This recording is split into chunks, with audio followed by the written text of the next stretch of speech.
বছরের পুরনো আর কি, এটা একটু ইতিহাস সম্পর্কে আমরা একটু জানতাম। 416 বছর না? 416 বছর। এই কবরটি 400 বছরেরও পুরনো। দেখুন বন্ধুরা, মানুষও অনেক কিছুই বলে, ওখান দিয়ে মানুষ ছেড়ে দিত, পুকুরে ভাইসা উঠত। আপনারা এই যে দেখুন, এগুলো নকশা দেখুন, কত পুরনো নকশা।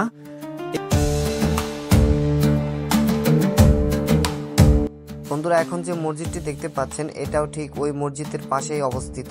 এই মসজিদটি একজন সওদাগর তৈরি করেন, এটার ইতিহাসও আমি আপনাদেরকে জানাবো। বন্ধুরা এটি হচ্ছে সেই পুকুর, এই পুকুরে নাকি অনেক কিছু আর কি আগের যুগে অনেক কিছু ভেসে উঠতো। তো সেই কাহিনী বা কতটুকু সত্য এই কথাটা আমি আপনাদেরকে আজকে জানাবো।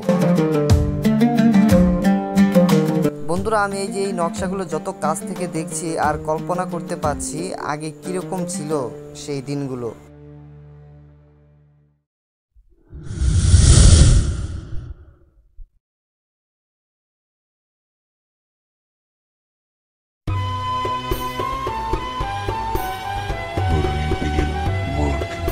বাংলার জমিদার ও মুঘল শাসনামলের এক অমূল্য সম্পদ হলো টাঙ্গাইলের আতিয়ার মসজিদ। প্রায় 4 শতাব্দীর আগের এই স্থাপত্য আজও দাঁড়িয়ে আছে গৌরবের সাক্ষী হয়ে।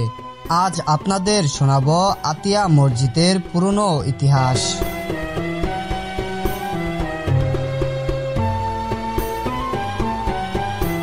বন্ধুরা এখানে আসার জন্য আপনাদেরকে প্রথমে আসতে হবে টাঙ্গাইল শহরে।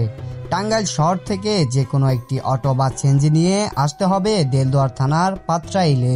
পাত্রাইল থেকে যে কোনো অটো বা রিক্সাওয়ালাকে বললেই হবে আমরা আতিয়া মসজিদে যাব। এই তো মসজিদের খুব কাছাকাছি মনে হয় এসে পড়েছি, এখানে সাইনবোর্ড দেখতে পাচ্ছি। চলতি পথে হঠাৎ করেই চোখে পড়ল ইতিহাস আর ঐতিহ্যতে ভরা সেই মসজিদটি। বন্ধুরা এই যে দেখুন আমাদের সামনেই রয়েছে সেই মসজিদটি। আমি ভাবতেও পারছি না যে এত সুন্দর একটি নিদর্শন, এত পুরনো একটি স্থাপত্য আমি আজকে দেখব, এত কাছ থেকে আপনাদেরও দেখাবো। তো চলুন আমরা দেখি। আজকে আসার পথে হঠাৎ করে ঝমঝমিয়ে বৃষ্টি নেমে এলো, চারপাশে ভিজে গিয়েছে পথঘাট, গাছের পাতা থেকে ঝরে পড়ছে টুপটাপ ফোঁটা। বৃষ্টিতে ভিজে ভিজে যেতে যেতে মনে হচ্ছিল এই ভিজে পথটাই যেন আতিয়ার মসজিদের প্রতি এক অন্যরকম টান তৈরি করছে।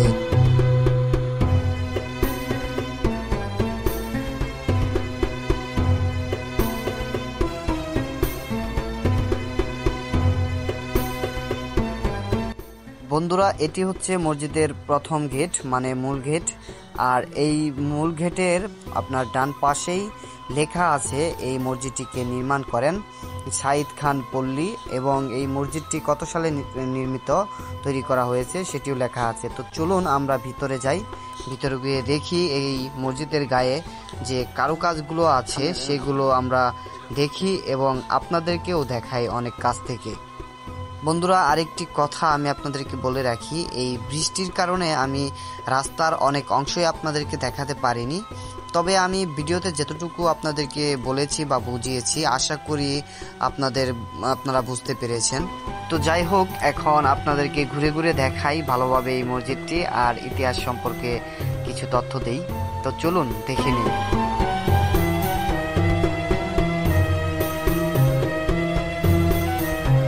বন্ধুরা মসজিদের ভেতরে প্রবেশ করার জন্য মূল 3টি খিলান রয়েছে।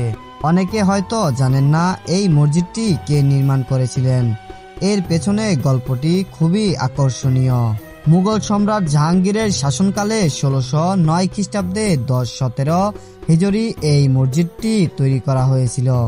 এর প্রতিষ্ঠাতা ছিলেন সেই সময়কার বিখ্যাত জমিদার সাইদ খান পন্নী। তিনি ছিলেন টাঙ্গাইলের বিখ্যাত করুটিয়া জমিদার বংশের প্রতিষ্ঠাতা। সাইদ খান পন্নী তার জাই গিরিধারীর অধীনস্থ এই স্থানে একটি সুন্দর মসজিদ নির্মাণের সিদ্ধান্ত নেন। আর এর নকশা ও নির্মাণের মূল দায়িত্বে ছিলেন সেই সময়ের প্রখ্যাত সভাপতি মোহাম্মদ খাঁ। এই মসজিদটি শুধু ইট পাথরের তৈরি নয়, এটি সেই সময়ের স্থাপত্য শৈলী এবং শিল্পকলার এক অনন্য উদাহরণ।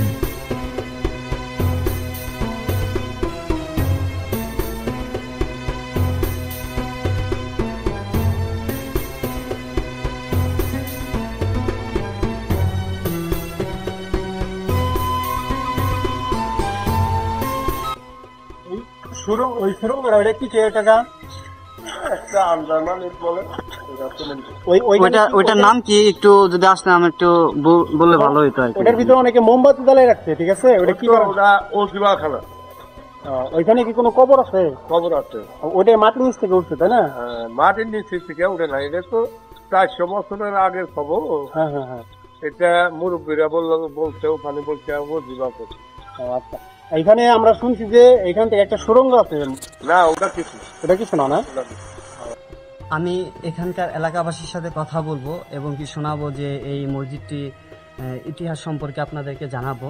তো দেখি এই এলাকার মানুষের মুখ থেকে নিজের চোখেই দেখে নিন বা শুনে নিন এলাকাবাসীর কাছ থেকে যে এই মসজিদটি কত সালের পুরনো আর এই মসজিদটির ইতিহাস কি কি রয়েছে সেই বিষয়গুলো আমরা আজকে জানবো। আর আমার সাথে আছে আজকে আমার ভ্রমণ সঙ্গী হচ্ছে আমার শ্রদ্ধেয় বড় ভাই হৃদয়। তাহলে তোমার জানা মতে এই মসজিদটি কত বছরের পুরনো আর তুমি কি কি জানো এই মসজিদটি সম্পর্কে একটু বলো। তো বন্ধুরা, এটা আমাদের টাঙ্গাইল জেলার দেলদুয়ার থানার আতিয়া ইউনিয়নে অবস্থিত। আমাদের এই আতিয়া মসজিদটি প্রায় 400 বছরের পুরনো। তো এই মসজিদটিতে আমরা ছোটবেলা থেকে শুনে এসেছি, আপনারা অবশ্যই জানেন যে এই আতিয়া মসজিদ 10 টাকার নোটেও দেওয়া আছে। তো আপনারা দেখতে থাকুন, আমাদের পাশে থাকুন।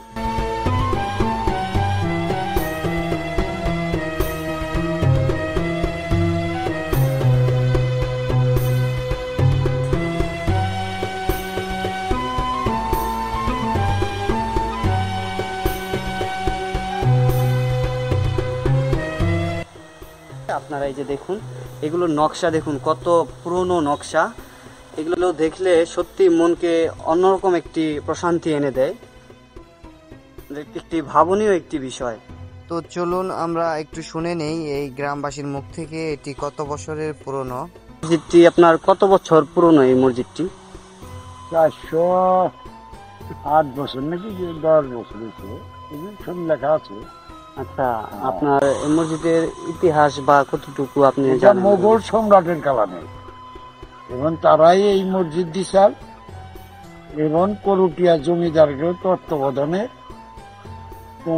করুটিয়া জমিদাররাই এটা দেখশন করতো সব। এখন এই এলাকার লোকাল, তো আমরা লোক কথায় কিছু শুনছি কাকা, এই মসজিদটা নাকি মাটির নিচ থেকে উঠে আসে। না না না, এটা ভুল কথা। কোনদিন মাটির নিচে থেকে উঠে না, এটা মানুষে বলে, হ্যাঁ, এখনো বলে, মানুষ অনেকে আসে বলে, কিন্তু আদতে তা না। এটা মুঘল সম্রাটের কারণে এই মসজিদটা স্থাপন হয়েছে। 412 বছরের মতো হয়েছে, 12-14 বছর এইরকম হয়েছে। এটা খুব পুরাতন মসজিদ, কিন্তু সবাই আসে, নামাজ পড়ে এবং দেখার জন্য বিদেশ থেকেও লোক আসে, এবং তারাও দেখে। এখানকার মানুষের অনেক কথাই শোনা যায়, মানে অনেকে কুসংস্কার নিয়েও কথা বলে, আবার অনেকে সত্য কথা বলে, অনেকে মিথ্যা কথা বলে, মানে অনেকে জেনেও কথা বলে, না জেনেও কথা বলে। তো আমি যেটা এলাকাবাসীর কাছ থেকে আর কি এখন যে তথ্যটা আমি পেলাম সেটা হচ্ছে এই মসজিদটি নাকি মাটির নিচ থেকে উঠেনি। এটি মুঘল সম্রাটরা যখন এইখানে আসা যাওয়া করত, তো সেই সময় তাদের যে লোকজন এখানে থাকতো তাদের জন্য মূলত এই মসজিদটি করা হয়েছিল। এটি 400 বছরের পুরনো, 402 নাকি কত বললো, 412 বছরের হয়তো পুরনো, মানে এটা আমি শুনলাম। তো এখন কথা হচ্ছে যে এই মসজিদটিতে যে একটি ছোট মাজারের মতো একটি কবর রয়েছে আর কি, সেখানে এই জায়গায় যে আগে থাকতো আর কি, ইমামতি করতো, বা এই মাজারের যে মাজারটি, এখানে সবাই অনেক কিছু মানত করে থাকে, এবং কি ভেতরে দেখতে পাচ্ছেন যে মোমবাতি আগরবাতি জ্বালানো আছে। আর এই ধ্যান সাধনাগারটা ছিল মাটির নিচে, এটা হচ্ছে গিয়ে মাটির নিচে। উপরে দেখুন এই যে এভাবে এই জিনিসটি নতুন করা হয়েছে, এটি কিন্তু মাটির নিচে, মানে এটি একটি পবিত্র একটি স্থান। এটি আমি আপনাদের দেখি, আমি ভেতরে গিয়ে দেখানোর চেষ্টা করছি, মানে জুতা খুলে তারপরে এখানে প্রবেশ করবেন, যে আসবেন। আমি আর নিচে যেতে চাচ্ছি না, এই যে দেখুন আমি যতটুকু আপনাদের দেখাতে পারছি সেটুকু আপনাদের। ভেতরে খুবই অন্ধকার, একটু লাইট জ্বালিয়ে দিলাম।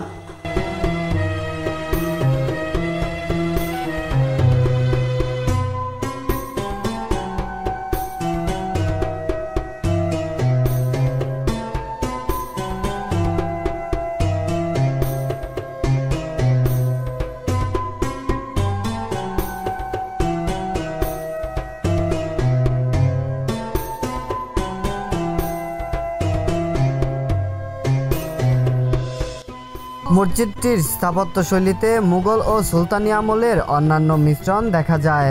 চারকোনা এই মসজিদে রয়েছে 4টি গম্বুজ, যার মাঝে কেন্দ্রীয় গম্বুজটি সবচাইতে উঁচু।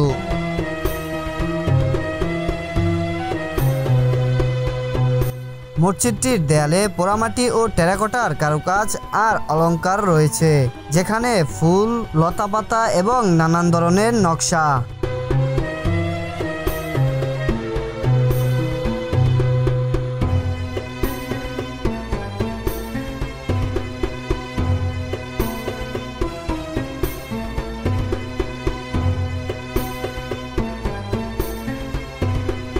আসসালামু আলাইকুম।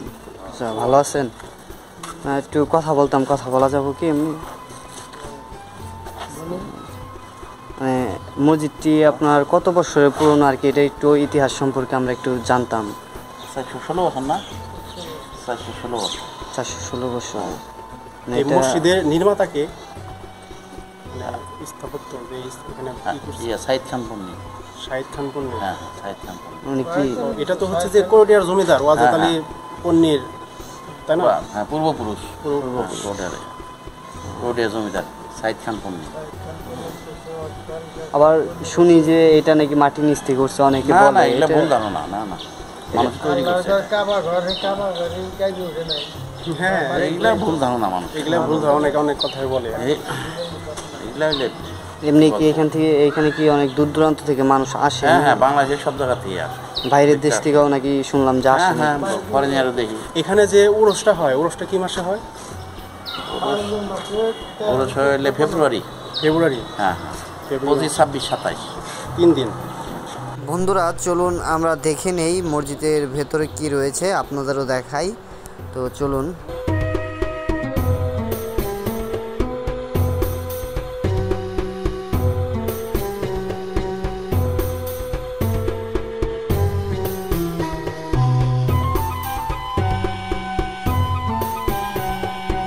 বন্ধুরা, এই মসজিদের ভেতরেও এই যে দেখতে পাচ্ছেন যে অনেক সুন্দর কারুকাজ করা রয়েছে, মানে পোড়ামাটির সেই কারুকাজ।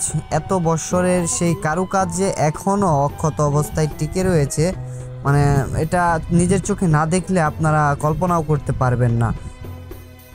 বন্ধুরা, এই মসজিদের ঠিক সামন ঘেটেই রয়েছে একটি বিশাল বড় পুকুর। এই পুকুর নিয়ে নাকি অনেক মানুষ অনেক সময় অনেক কথাই বলে থাকতো, যেমন এই পুকুর থেকে নাকি অনেক সময় অনেক কিছু ভেসে উঠতো। এই যে বন্ধুরা, এখন যে পুকুরটি দেখতে পাচ্ছেন, এটি হলো সেই পুকুর। বন্ধুরা, পুকুরের এই সামনেই অনেকগুলো গাছ লাগানো আছে, যেমন ফুল গাছ, মানে নানান ধরনের গাছই লাগানো আছে। এই কারণে পুকুরের সৌন্দর্যটা আরও সুন্দরভাবে ফুটে উঠেছে। আর এই যে দেখতে পাচ্ছেন, এটি হচ্ছে সেই পুকুর। এখানে বাচ্চারা এখানে গোসল করছে। বন্ধুরা, এখন বাজে হচ্ছে 1টা। একটু আগে মসজিদে আজান হলো। এই এলাকার যে মুসল্লিরা রয়েছে তারা এখানে নামাজ আদায় করার জন্য এখন আসছে। তো চলুন আমরা আরো একটু ভালোভাবে এই মসজিদটি দেখি।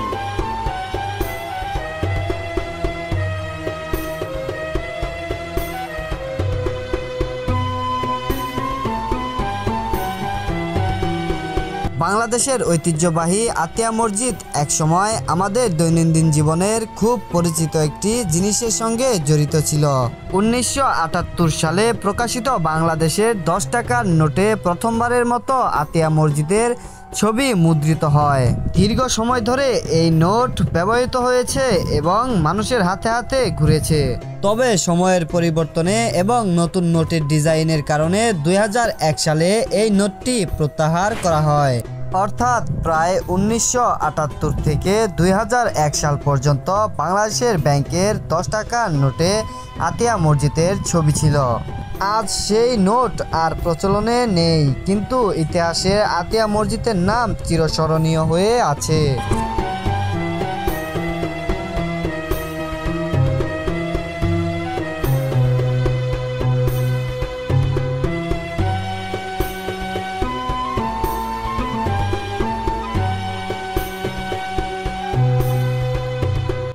বন্ধুরা, এই মসজিদটির পাশেই আরেকটি পুরনো মসজিদ রয়েছে। আমরা এলাকাবাসীর কাছ থেকে জানতে পেরেছি যে এই মসজিদটি নাকি একজন সওদাগর নির্মাণ করেন। তো চলুন আমরা দেখে নেই সেই মসজিদটি। আর এই যে জায়গাটি যে দেখতে পাচ্ছেন, এটি হচ্ছে একটি মাদ্রাসা, বলতে স্কুল মনে হচ্ছে। বন্ধুরা, এখন যে মসজিদটি দেখতে পাচ্ছেন এটি হচ্ছে সেই মসজিদ। এই মসজিদটি নাকি একজন সওদাগর নির্মাণ করেন। আর এই মসজিদের ঠিক পাশ দিয়েই চলে গিয়েছে একটি নদী, নদীর নাম লোহজং। এই লোহজং নদী দিয়ে নাকি এক সওদাগর তার বাণিজ্যের কাজে থেকে ফিরছিলেন একটি জাহাজ নিয়ে। তো এই জাহাজটি আপনার হচ্ছে গিয়ে এই যে এই নদীটিতে নাকি ডুবে যাওয়ার মতো অবস্থা হয়েছিল। তো সেই কারণে সেই সওদাগর ওপরওয়ালার কাছে মানত করে যে ওনার এই লঞ্চটি বা এই জাহাজটি যদি না ডুবে তাহলে তিনি এই নদীর এক পারে নাকি একটি মসজিদ নির্মাণ করে দিবে। তো সে বিপদ থেকে উদ্ধার হওয়ার পরে সে এখানে একটি মসজিদ নির্মাণ করে দেয়। এটি হচ্ছে সেই মসজিদ।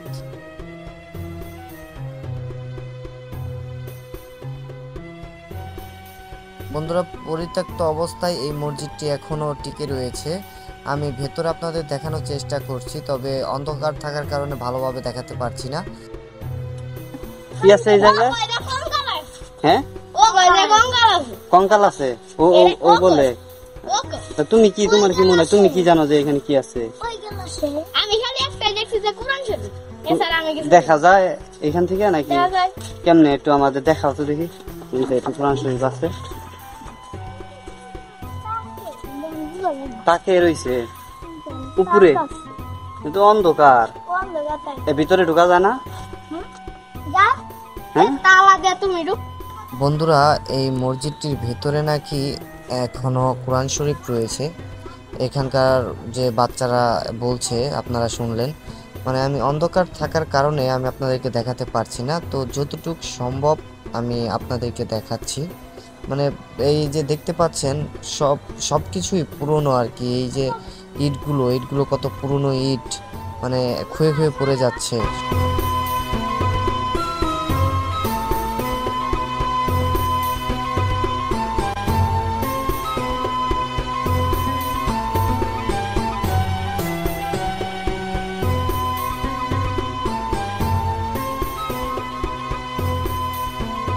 এটার ভেতরে এখন শুধু স্কুলের ব্রেঞ্চ ভাঙাচোরা অবস্থায় আর কি পড়ে রয়েছে। এখানে সব ব্রেঞ্চ এখানে ফেলে রাখা আছে।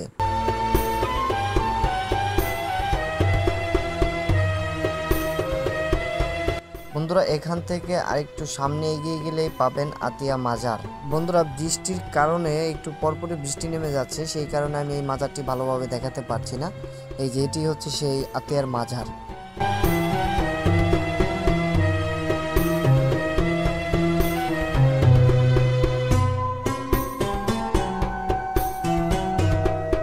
তো বন্ধুরা, আজকের ভিডিও এখানেই শেষ করছি। আশা করি আপনাদের ভিডিওটি ভালো লেগেছে। ভিডিওটি ভালো লাগলে লাইক, কমেন্ট এবং চ্যানেলটি সাবস্ক্রাইব করতে ভুলবেন না। এবং আপনারা যদি টাঙ্গাইলে আসেন তাহলে অবশ্যই এই আতিয়ার মসজিদটি ঘুরে দেখে যাবেন।